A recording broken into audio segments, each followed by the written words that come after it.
natin ng eggy. Dahan lang para hindi mawasak yung yellow. Yan. Tapos, separate natin yung egg yolk and egg white. Dahan-dahan lang din. Yan. Medyo na may nahalong yellow sa egg white. Pero konti lang naman. Okay lang yan. Carry naman yan. Yan, brush. Teka, magtatali muna tayo ng buhok. Ay, may pabilang pa si Mayora. Nox. Yan. Yan, lagyan lang natin yung egg white sa ating fez. Dapat malinis yung fez natin, ha. Yan. Yan. Dapat lagyan natin ng egg. Ba't mo inamoy, girl? Yan. Continue lang. Tapos, lagay natin yung tissue. Dapat kasize lang ng fez natin yung tissue. Para swak lang talaga. Yan. Ay, nag-vibrate pa. Tapos, lagyan natin ulit ng egg white. Lagyan natin egg white. Continue lang ang process hanggang sa mapuno ng tissue at egg white ang ating fez. Yan. I-achieve lang natin yan.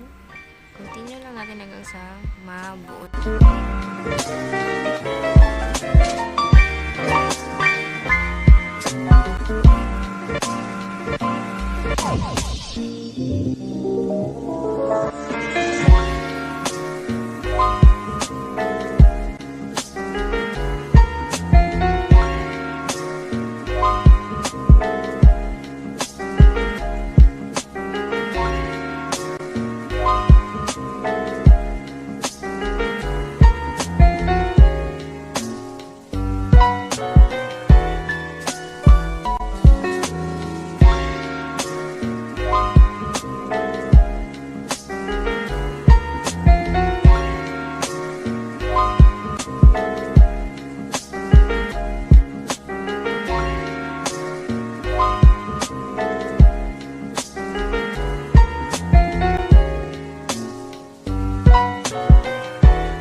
Lagay na natin lahat. Antayin na natin siyang matuyo ng mga 10 to 15 minutes and I'll be back.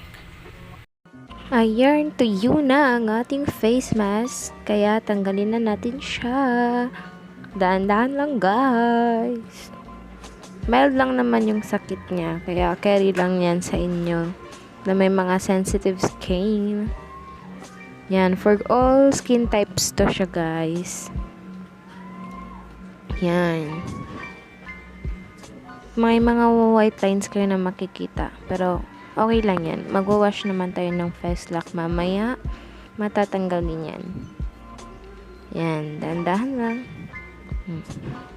Charan!